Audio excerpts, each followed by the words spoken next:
Yo decía que era importante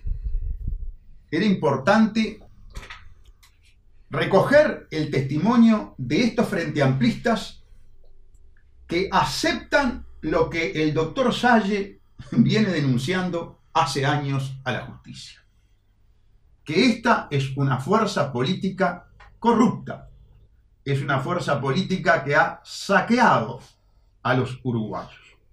Lo aceptó Miranda, lo aceptó Darío Pérez. ¿Qué va a pasar entonces con estas denuncias efectuadas por nosotros y que está hace años en la justicia? Ustedes saben, y ahora efectuamos una suerte de proyección hacia el futuro, que también en estas audiciones hemos explicado que se ha gestado con el voto de Darío Pérez, con la complicidad del presidente del Frente Amplio, una maquinaria de impunidad. Y por lo tanto, cuando hay maquinaria de impunidad, es muy difícil que prosperen las denuncias.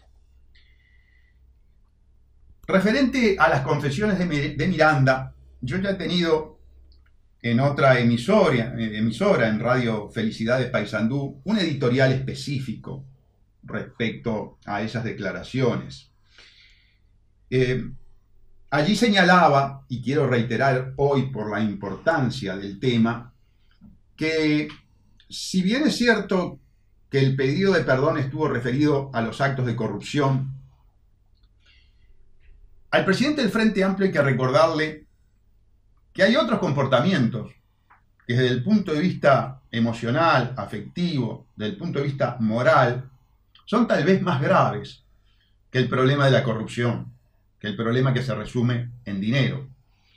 Y son los casos de crímenes de lesa humanidad que ha perpetrado el gobierno del Frente Amplio desde que llegó al poder. Y para un individuo que hizo carrera en función del asesinato de su padre, un individuo que además revistó en los cuadros del Ministerio del Interior y del Ministerio de Educación y Cultura en temas referidos a los derechos humanos y jamás hizo nada, por el contrario, encubrió los crímenes de lesa humanidad del Frente Amplio, hay que decirle que no le aceptamos el perdón y que en todo caso el perdón lo vaya a pedir a la tumba del padre, que por supuesto no murió para defender este modelo y para defender estos crímenes que perpetra el Frente Amplio travestido, el Frente Amplio transformado, el Frente Amplio que ha traicionado todos los principios fundacionales. Y cuando hablo de traición de los principios fundacionales, vuelvo al reportaje a Darío Pérez. Y entonces continúa el reportaje y dice: en la lista también figura la ley de riego, una normativa con la que no estaba de acuerdo y que terminó votando luego que una negociación interna le asegurara la inclusión de ciertos resguardos ambientales en la normativa. Una normativa que responde a una visión economicista, fruto de un acuerdo entre los técnicos de ganadería y agricultura y el Banco Mundial, alertó. Bueno, amigos, ustedes recordarán que hemos tenido una audición específica con respecto al tema de la ley de riego, que es la ley que privatiza el agua y que además financiariza el agua a través de las sociedades agrarias de riego que permiten la participación de agentes financieros nacionales e internacionales. Una cosa curiosa que caracteriza mayormente la actividad de este diputado es que dice no estar de acuerdo y después da los votos. Es decir, la incoherencia total. Yo no voy a dedicar la audición a cuestionar el comportamiento del diputado Pérez. Me parece poco significativo. Sí, por supuesto, quiero recoger las confesiones, porque es la confesión de un individuo que participa de este gobierno corrupto y de este gobierno criminal. Y ustedes saben que en materia penal, que es en la que yo ejerzo predominantemente, la confesión la confesión de un detractor, la confesión de un partícipe de una hipotética y eventual asociación para delinquir, en el plano penal es muy importante. Yo diría que es la prueba fundamental que procura el fiscal y el juez. Entonces vamos a seguir analizando esta confesión. Que conste, amigos, que en esta audición el doctor Salle relevó argumentativamente la característica de inconstitucional de la ley de riego, precisamente por lo que está señalando el diputado Pérez, que terminó votándola, que terminó con su voto consumando la violación de la Constitución, poniendo en riesgo y privatizando el líquido estratégico esencial para el ser humano.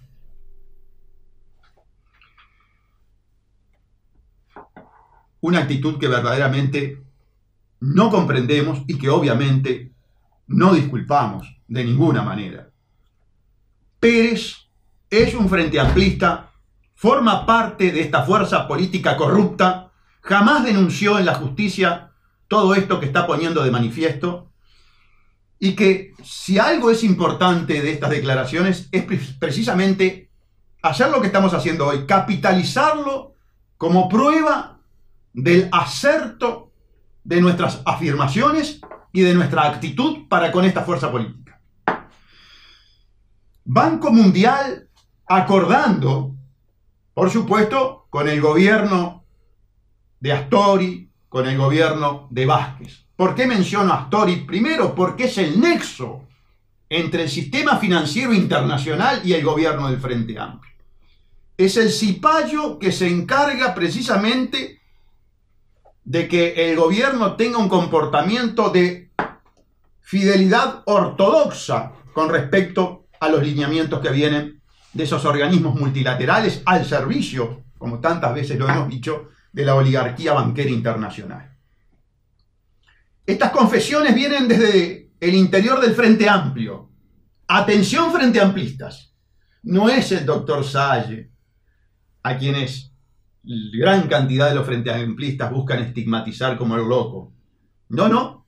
Es de diputado del Frente Amplio que vota este tipo de leyes, ¿verdad? Y las vota sabiendo que son el fruto de este tipo de presiones, de condicionamientos que recibe el gobierno. Pérez se refirió también al notorio enfrentamiento que mantuvo con el Ministerio de Economía sobre la polémica reestructura del Banco República, una política apátrida. Atención, ¿eh? El adjetivo es de Pérez, no es del doctor Salle. Una política apátrida implementada por el presidente de la institución, Jorge Polgar. No hace falta que les recuerde, ¿verdad? Ustedes ya saben quién es Polgar. ¿Cuántas veces les he dicho que está denunciado por mí por la estafa de la vivienda sindical? Amparada y alentada por Danilo Astori y por el presidente Vázquez. Aquí se quedó corto. Pérez se quedó corto. Porque Pérez no contextualiza el desmantelamiento y privatización del Banco República en el marco normativo inconstitucional que generó el gobierno de Mujica con la ley 19.210, ley de esclavitud banquera, ley de bancarización obligatoria. También objeto de varias audiciones, pero además de objeto de varias audiciones, objeto de una campaña popular como es el plebiscito para modificar la Constitución, el artículo 52, y prohibir precisamente lo que la Constitución ya prohíbe, pero estos legisladores violan, ¿verdad?, que es la bancarización obligatoria. La campaña sigue vigente, amigos. Claro, ha sido saboteada por la casta política que responde a los banqueros. ¿Qué político que en última instancia es financiado en su campaña electoral por los grandes grupos económicos, financieros, económicos y de todo tipo, va a querer insistir en este plebiscito? ¿Qué sindicato va a querer insistir en este plebiscito si hasta el propio sindicato de AEBU en su momento hizo campaña a favor de la financiarización obligatoria? Después le salió el tiro por la culata. Comenzó el conflicto. Allí recordaron inclusive que eventualmente la financiarización obligatoria podría estar beneficiando en forma mediata al hijo de Vázquez, porque eventual e hipotéticamente el hijo de Vázquez podría ser dueño o participar en una sociedad de los famosos post, que con la bancarización obligatoria son prácticamente imprescindibles para poder comprar cualquier mercadería o cualquier servicio. Salió la sindicalista La Vecchia a través de las redes a hacer esta denuncia. Darío Pérez votó la ley de bancarización obligatoria, votó entonces la esclavitud banquera, votó por generar un nicho, un mercado cautivo, ¿verdad? Para que todos los uruguayos necesariamente llevemos nuestro dinero al banco, el banco haga su negocio, sobre todo actualmente con los sistemas de transferencia electrónico instantáneo que generan, por supuesto, intereses y rédito para las instituciones bancarias, que nos obligan y nos dejan cautivos, nos obligan a una intermediación absolutamente innecesaria, que no es de interés público, que es de interés privado, es decir, el legislador haciéndole el favor a una élite y contra los intereses del pueblo.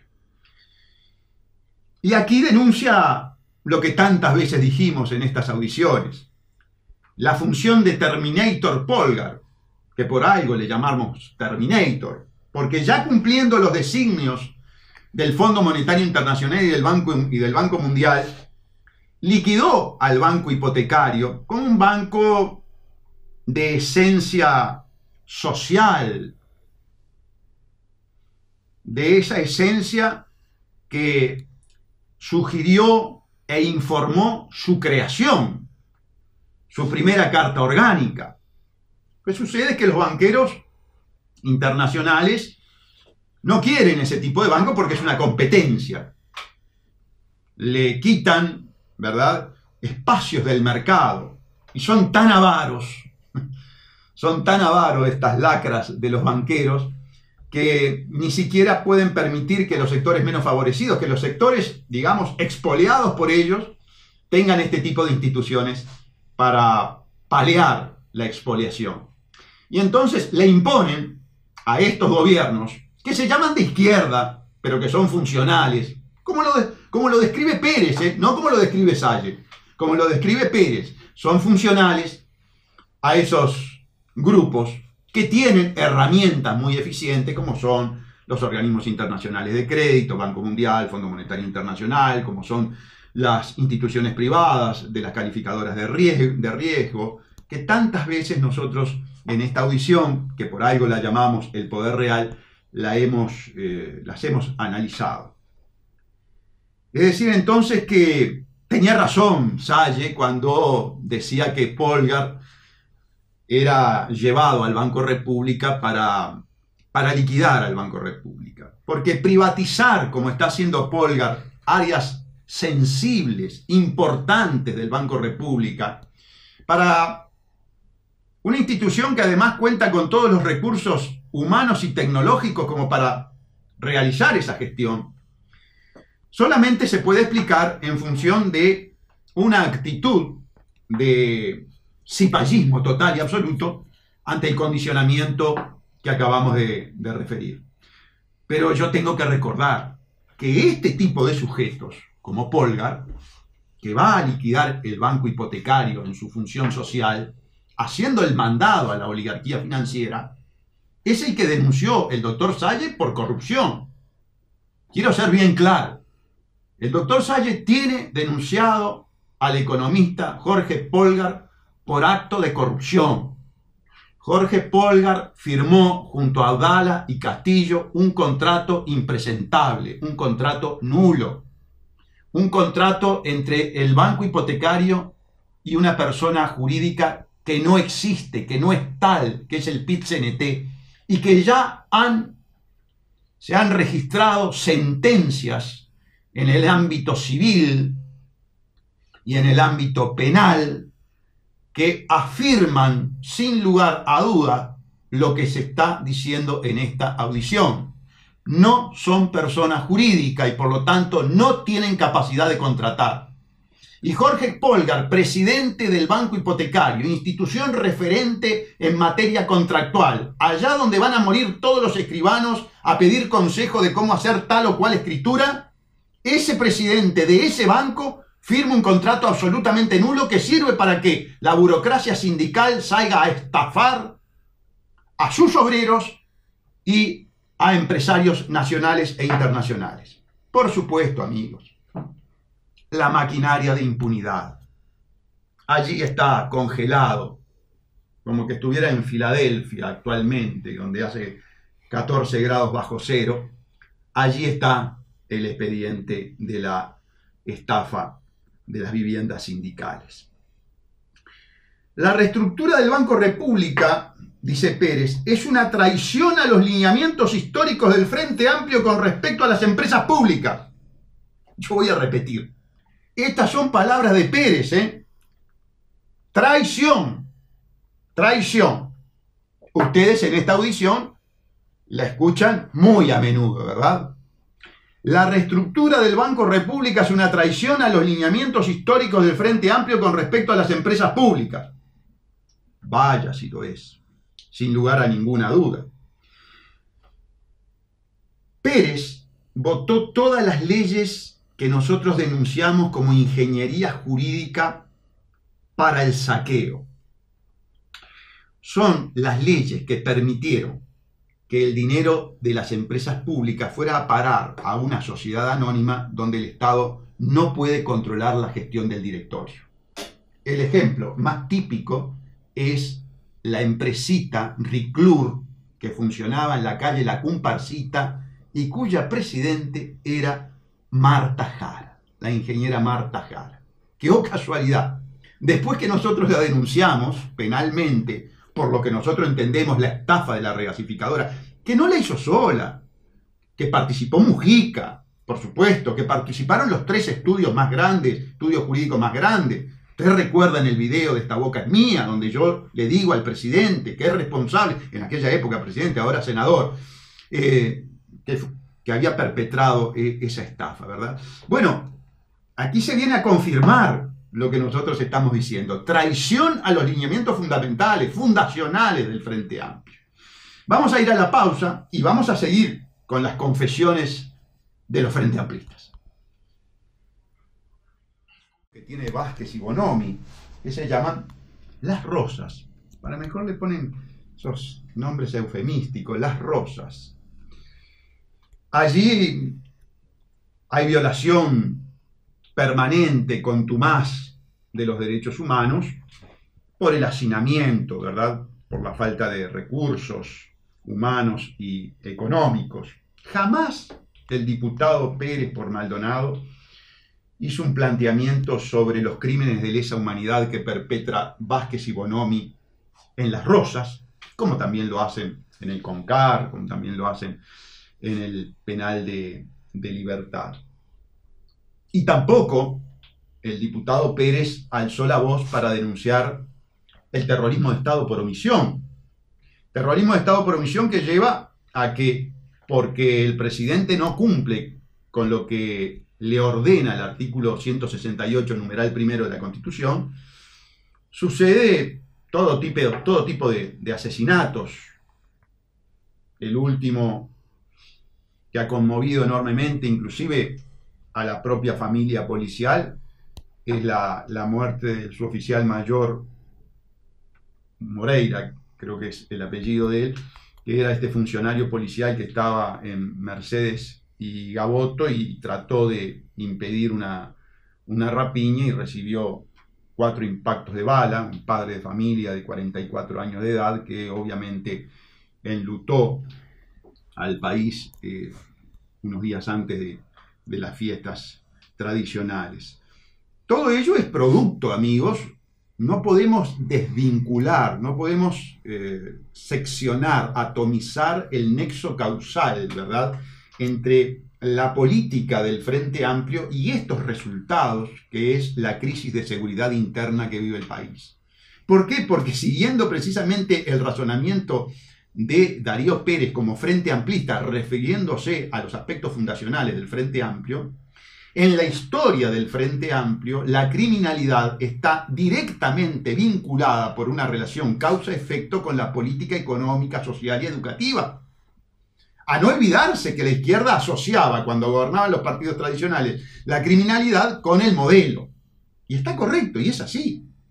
Claro, lo que pasa es que cuando se llega al gobierno, se traiciona, se incurre en el travestismo ideológico.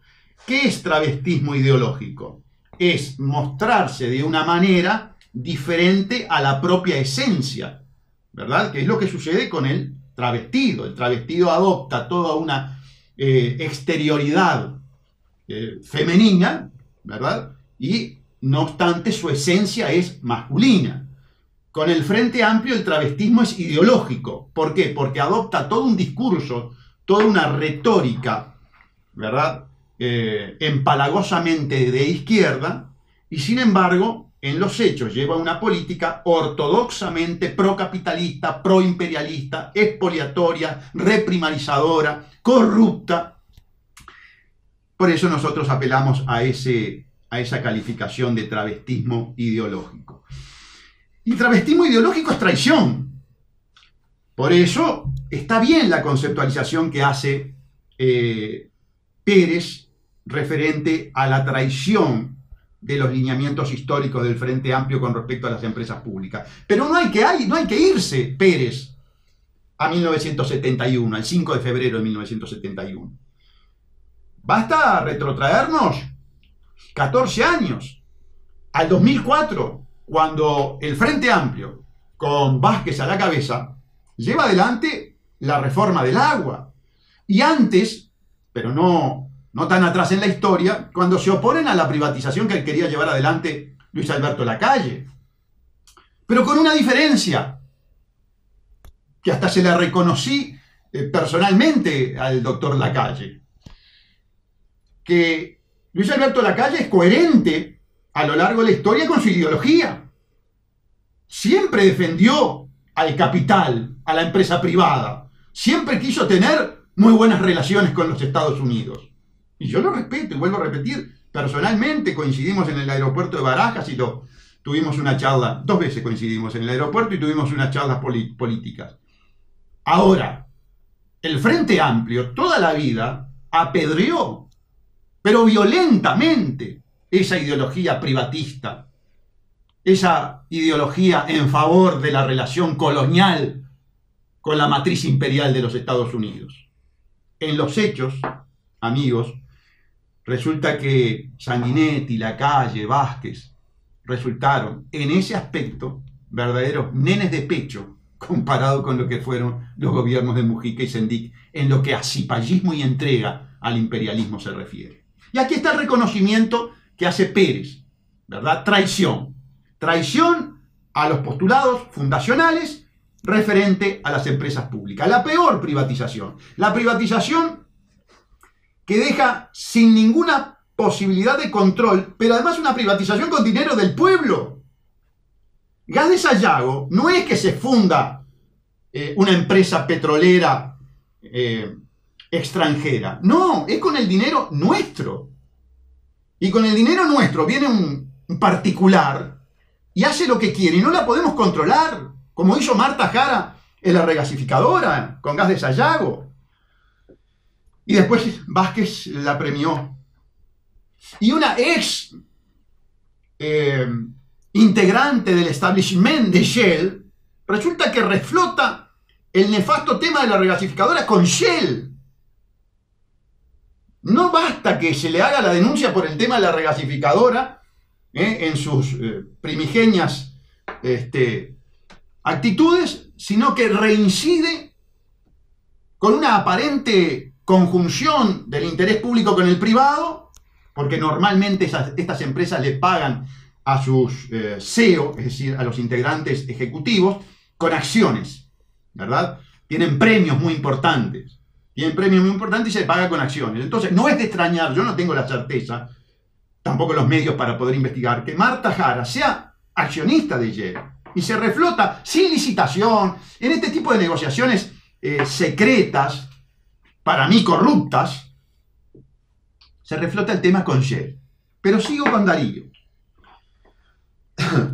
La última perla del largo collar de discrepancias fue su negativa a votar la creación del impuesto sobre los retirados de las Fuerzas Armadas, con el fin de paliar el déficit de la caja militar. La iniciativa fracasó precisamente a la falta de un voto en la Cámara de Diputados. En este caso, no votó. Yo voy a dejar un poquito para un poquito más adelante el tema de los militares, porque el tema de los militares con el Frente Amplio es muy interesante. Yo me permito recordar, amigos, no puedo con la tentación de incursionar en este tema, porque es un tema muy, muy delicado. Los militares en este país hicieron cualquier cosa.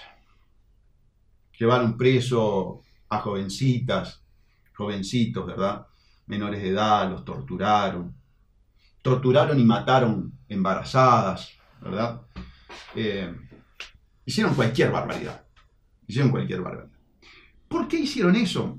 Y porque tenían el viento del norte a favor, el viento del imperio, el viento de los Estados Unidos. Y no lo tenían solamente los militares uruguayos, lo tenía toda la región. Porque de eso se trata. El imperio maneja las colonias con un sentido regional, con un sentido de dominio regional. Y por eso los golpes de Estado se dieron más o menos todos en la misma época. ¿Para qué? ¿Para terminar con una guerrilla? No, la guerrilla fue un pretexto para imponer este modelo económico. ¡Este modelo económico! Bien.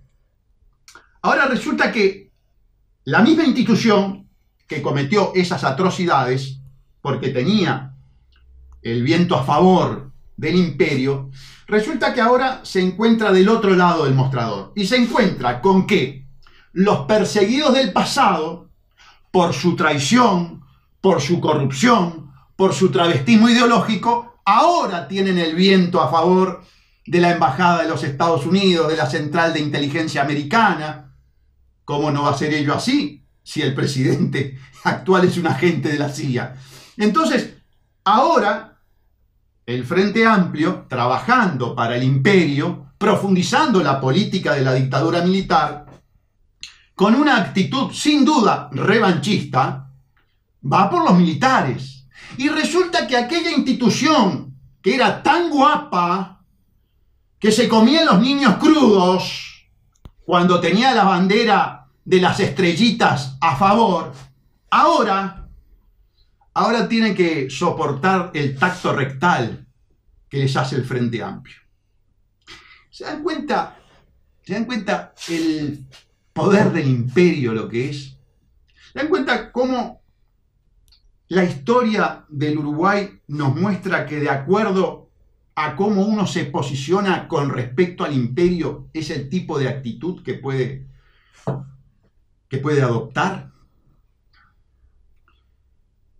Nunca vamos a poder tener el viento a favor, porque el imperio, el imperialismo, que no se menciona, y que en todo caso cuando se mencionó en el primer gobierno de Vázquez se mencionó para decir que se había transformado y que era un imperio bueno. Le recuerdo a los frenteamplistas y le recuerdo a Darío Pérez, por si no lo registra en su memoria. Miren que este fue el presidente que amenazó a los argentinos con traer a los Navy SEAL en caso que le tocaran, yo no sé si ya no decir a sus socios, los de UPM. Yo a esta altura del partido entro a sospechar si Vázquez no es socio privado de UPM. Porque, miren amigos, de algo se olvidó Miranda y de algo se olvidó Darío Pérez. Y es del contrato coimero, del contrato impresentable, del contrato corrupto de ROW UPM, firmado, mandado a firmar por Vázquez con los directores de de esa empresa multinacional, de esa empresa, de esa corporación importante que es UPM, ¿verdad? Y que en su momento, vale la pena recordarlo una vez más, para defender los intereses de UPM, Vázquez estaba dispuesto a movilizar las tropas genocidas de los Estados Unidos en defensa de los intereses de ellos. No contento con lo que pasó allá por el 2005, 2006, ahora le entrega recursos estratégicos fundamentales, como es el agua, le entrega recursos económicos y financieros, le entrega la patria a cambio de nada. Y Miranda no pide perdón por ese acto de corrupción, se olvida de ese acto de corrupción. Pero doctor Miranda, por suerte existe el doctor Salle. Y la próxima vez que pida perdón, que no se lo concedo, por supuesto, que no se lo concedo, recuerde este tipo de actos tan importantes, porque se nos lleva el agua, un recurso estratégico, 70% de nuestro cuerpo. Lo mismo para Pérez. Pérez, recuerde el tema del agua. Recuerde cuando hable de traición del Frente Amplio, cuando hable de actitudes corruptas del Frente Amplio, de engaños del Frente Amplio, como por ejemplo hacer una campaña para modificar la Constitución para que no sea privatizada el agua, y después sea privatizada a través de la ley de riego, y sea privatizada a través de un contrato absolutamente nulo y un contrato absolutamente corrupto, un contrato coimero. Son confesiones parciales. A mí me sirven, pero son parciales, hay que acordarse. Bueno, y las Fuerzas Armadas, ¿y qué va a hacer? Se dio vuelta la taba. Ahora, el imperio los utilizó en su momento, pero ya no sirven, ya son descartables. Así procede el imperio. Y el día que Astori, por viejo y decrépito, que es mañana, ¿no? Dentro de unas pocas horas, porque ya está prácticamente viejo y decrépito. Yo me olvidaba que se nos ha presentado a finales del 2017 como la renovación. 80 años tiene. 80 años tiene. Y se presenta como la renovación. ¿Qué decirle a un anciano de 90 años, perdón, de 80 años, que se aferra a la politiquería, que se aferra a seguir disfrutando los privilegios de clase que tienen los políticos? ¿Qué decirle a un individuo que procede con ese egoísmo? ¿Cómo no entender la actitud de este viejo egoísta y decrépito del ministro de Economía en sacrificar a nuestros nietos por la vidurria que se está dando en el presente? Ojalá la biología se acuerde rápido de él, para que nuestros nietos no tengan que privarse y llevar una vida de aflicción y sacrificio en virtud de las orgías que ha hecho este nefasto ministro, que es este viejo decrépito de Astori, que en una conducta absolutamente reprobable, mentirosa, engañosa, eso lo caracteriza, se caracteriza por ser un estafador. Astori es un estafador. Se viene a presentar como renovación. Yo se lo digo, y me gustaría decírselo personalmente, y lo invito a un encuentro personal. Usted es un viejo decrépito que ha fundido al país, que desde el punto de vista profesional ha sido lo peor, porque durante un tiempo sostuvo una cosa y en otra etapa de su vida sostuvo e hizo exactamente todo lo contrario. Por lo tanto, ha sido desde el punto de vista profesional un incoherente, y por eso el país está como está. Y usted tiene que dar un paso al costado.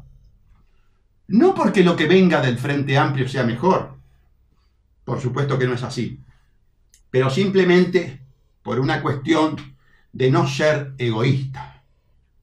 Además, la política que está llevando adelante demuestra que la biología lo afectó.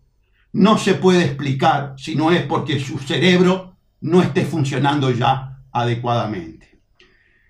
Esa fue otra confesión, la confesión del egoísmo. de este sujeto. Y bienvenida sea, porque ratifica todo lo que se ha dicho a lo largo de estas audiciones y en esta en particular. Lo mismo sucede con otro viejo decrépito, otro estafador, otro mentiroso, otro nefasto del país, como es Mujica, el senador Mujica, expresidente. Sigue mintiendo, sigue engañando, porque en eso hay que sacarse el sombrero. Yo creo que cuando Chomsky se refirió a él como sabio del sur, estaría pensando en la sabiduría de la estafa intelectual, de la mentira, de la demagogia, del engaño, de como te digo una cosa, te digo la otra, que es lo más inmoral que puede decir y sostener un individuo. Dice que se va, hace tiempo que dice que se va. Siguen aferrados a los puestos, siguen aferrados al privilegio de casta política. Todo político es una casta y están aferrados, abulonados a las bancas por los privilegios. Son todos amigos. Uno escucha inclusive a determinados diputados y senadores cuando hablan del buen clima que debe reinar. Y yo, ¿sabe qué me imagino del buen clima que debe reinar entre diputados y senadores? Cuando se ponen en la ventanilla a cobrar el sueldo de 300 y 400 mil dólares y se ríen de nosotros. Ellos hablan del buen clima que tiene que reinar entre los legisladores mientras hay una guerra fratricida entre los uruguayos de a pie. Seguimos con las confesiones de Darío Pérez, que tanto jugo ha dado esta fruta. Su negativa a votar impuestos a los militares ya lo habíamos hablado. El diputado sostuvo al respecto que si bien el diálogo existió, porque parece que de adentro del Frente Amplio se le acusó de que existió un diálogo con los militares y dijo que no tengo una relación particular con los militares, más allá de que recibo sus planteos al igual que lo hago con cualquier persona, dijo Pérez. Estoy caliente como pichicho, dijo Pérez. Me dieron ganas de salir a buscarlos puerta a puerta, dijo en referencia a los responsables de difundir el diálogo que atribuyó a una actitud mezquina. Yo digo una cosa, claro, cuando se meten con uno, la reacción es de esta naturaleza, la que describe Darío Pérez. Pero ¿no tendría que estar caliente como pichicho por todo lo que venimos hablando en esta audición? ¿No tendría que estar Darío Pérez caliente como pichicho, por ejemplo, en el hecho de que toda la negociación referente al agua del río Uruguay, referente a la zona franca, referente a las obligaciones unilaterales que asume el Uruguay por culpa de Vázquez en el contrato coimero ROU-UPM, ¿no sería ese el motivo que tendría que incentivarlo a golpear puerta por puerta y fundamentalmente la puerta de Suárez o la de la Casa de Gobierno o en todo caso la de Buschenthal para pedirle explicaciones a su líder? Porque no se olviden, amigos, que este sujeto tiene como líder a Tabaré Vázquez y que si está en el Parlamento por Tabaré Vázquez. Es decir, estamos hablando de un frente amplista. Por eso la importancia de las declaraciones. Él da una explicación de por qué se mantiene dentro del Frente Amplio. A mí no me interesa. Yo lo que sé que él colabora y lleva adelante toda esta política que él mismo acaba de criticar. En síntesis, amigos, en síntesis, ¿por qué son importantes estos testimonios? Porque provienen del interior, como le dije al comienzo de la audición. Confirman absolutamente todo lo que se dice en estas audiciones. Y no solamente lo que se dice en estas audiciones, sino lo que hacemos, lo de denunciar. Por ejemplo, en el plano civil, el tema de ROU-UPM es un contrato absolutamente nulo. Ningún legislador, y vaya que hay unos cuantos abogados en la oposición, se le ha ocurrido impugnar de nulidad este contrato.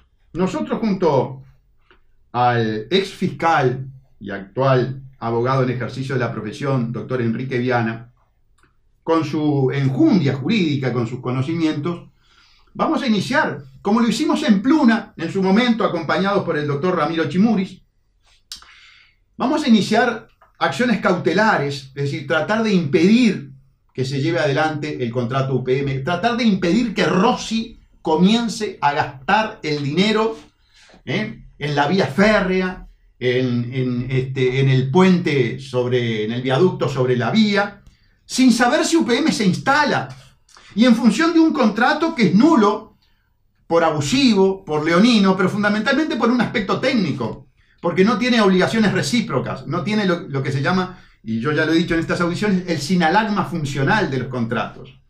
Entonces, vamos a iniciar las acciones correspondientes. ¿Sabe lo que va a suceder?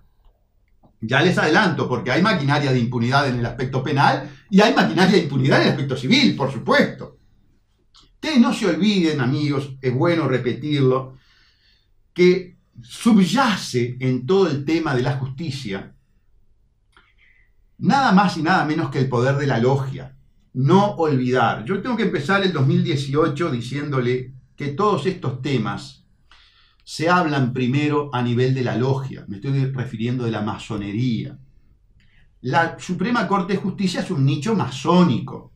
Ustedes saben perfectamente bien porque está declarado. El propio Chediak, lo digo hasta el cansancio, fue el representante de la masonería que denunció al tesorero que los robó a los masones. Entonces, todo este tema, por supuesto, de cómo funciona la justicia, qué pasa en la justicia, los grandes fallos de la justicia, porque hay casos que ustedes no se pueden explicar.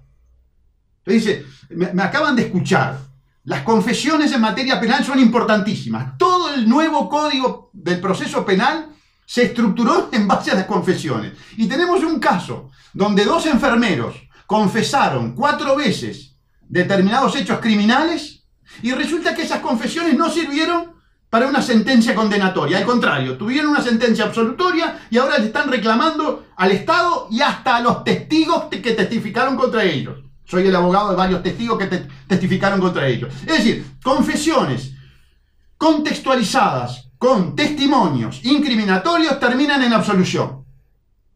¿Difícil de explicar eso? No, no es difícil. Cuando se tiene presente que en la justicia subyace el tema de las tranzas masónicas. ¿Qué pasaba? ¿Qué pasaba en este tema? Estaba la española, otro nicho masónico. Otro nicho masónico donde están los intereses económicos de Vázquez, donde están los intereses económicos de Toma, secretario actual de la Presidencia de la República. Y si se fallaba en contra, la española tenía responsabilidad civil, y no solamente con respecto a los fallecidos y denunciados, sino una cantidad de fallecidos que intentamos denunciar y un juez masón no nos tomó la denuncia. No sean ingenuos, amigos, no comiencen el 2018 con ingenuidad. Vean cómo un frente amplista habla de las negociaciones que hubo por detrás de la ley de riego entre el Banco Mundial y el Ministerio. Es que así se manejan las cosas en política, tras bambalinas. Por favor, por eso la importancia de audiciones como las del Poder Real, porque este tipo de audiciones usted no las va a tener en los grandes medios de comunicación. Ningún medio de comunicación va a intentar explicar fallos inexplicables. Recuerdo, por ejemplo, el tema de la locomotora de Jung, donde terminó también sin culpables. El culpable fue la máquina. Sí, ese aparato de 56.000 kilos fue el culpable. O sea que el ser humano no tuvo nada que ver. ¿Por qué? Porque estaban metidos en una cantidad de ministerios y tenían que pagar las indemnizaciones una cantidad de ministerios. Pero además de quedar mal. Y en el caso Figueredo y el nuevo código y lo que tantas veces en estas audiciones hablamos con el doctor Viana, que ustedes ya, por supuesto que lo tienen que tener resabido.